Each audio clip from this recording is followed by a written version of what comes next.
You open your laptop to finally start that project you've been planning for months. But first, just one more video, one more article, one more thing to learn before you begin. 3 hours later, you know more than you did before, but you haven't done anything. You tell yourself you're being careful, thorough, smart. But what if that feeling of being smart is exactly what's stopping you? What if the very trait you're proud of is the reason your life feels stuck in place? The real answer is far stranger than laziness, and it explains why some of the most intelligent people you know have the least to show for their lives. Why would evolution build a brain that quietly sabotages its own success? Stick around. The answer is not what you think. Most people assume intelligence and achievement move together. Smarter brain, better decisions, better outcomes. Simple math. But researchers have found something almost the opposite. In 2008, cognitive scientists Keith Stanovich and Richard West ran a series of experiments testing how people reasoned through decisions. The smarter participants were not more accurate. They were more convincing. They generated more reasons, more angles, more justifications for whatever they already believed, including justifications for doing nothing at all. Your intelligence, it turns out, was never built to find the truth. It was built to construct a case. But if that's true, what does it mean for every reasonable excuse you've ever made for waiting one more day before starting? Because here's where it gets stranger. There is a second system running underneath this one, and it might be even more powerful than the first. Neuroscientist Jaak Panksepp spent decades mapping the emotional circuits buried deep inside the mammalian brain. He found something he called the seeking system. This circuit does not reward you for finishing anything.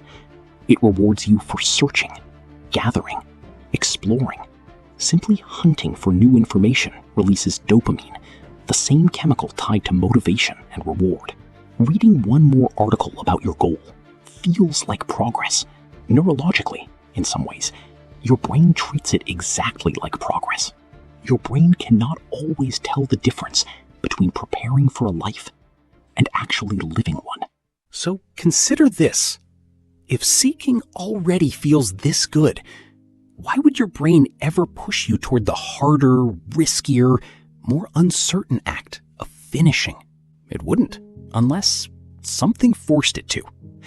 Now add what psychologists Daniel Kahneman and Amos Tversky called the planning fallacy. Their research showed that people consistently underestimate how much time, effort, and risk any real task requires. And the more capable a person believes themselves to be, the more confident, and often the more wrong they become about how close they already are to being ready. A brain wired to argue any side. A dopamine system that rewards curiosity over completion. A confidence bias whispering almost there indefinitely. Combine those three forces, and you do not get a genius building an empire. You get a genius sitting quietly in a room full of research, notebooks, and half-finished ideas. But here is the part that changes everything. This was never a flaw. It was a feature, just one built for a different world entirely. Your ancestors did not survive by acting fast. They survived by analyzing carefully. Was that berry poisonous? Was that shadow a predator? Was that stranger a threat or an ally? In that world, hesitation kept you alive.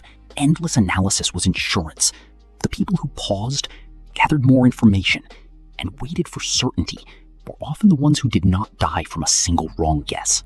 Your brain still runs that ancient program today. It still treats uncertainty like danger and endless thinking like safety. But the modern world does not reward the most careful thinker. It rewards the person who finishes, who ships, who acts while still imperfect and afraid. This is the mismatch almost nobody warns you about. The exact wiring that once kept your ancestors alive now keeps your best ideas trapped in a folder labeled someday. This is why you have 10 drafts and 0 finished projects, 10 business ideas and 0 businesses, a mind full of insight, and a life that looks the same as it did last year. Your intelligence was never the problem. Where you were aiming it was.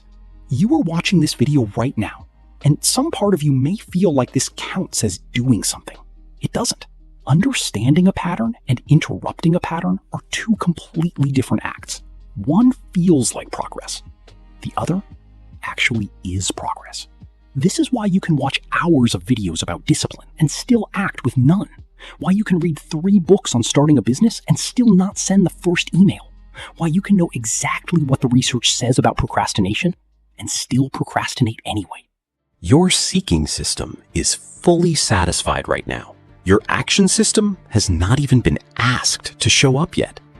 And once you notice this pattern, you cannot stop seeing it everywhere. In the fitness plan, you keep researching but never beginning. In the conversation, you keep rehearsing but never having. In the version of your life, you keep imagining in perfect detail instead of quietly building it. You opened your laptop to finally start that project you've been planning for months. Except now, you understand exactly what happens the moment you reach for one more video instead. You are not being careful. You are not being thorough. You are feeding a seeking system built for a world where gathering information alone was enough to keep you alive. That world is gone. This one rewards the unfinished, imperfect, terrifying act of simply beginning.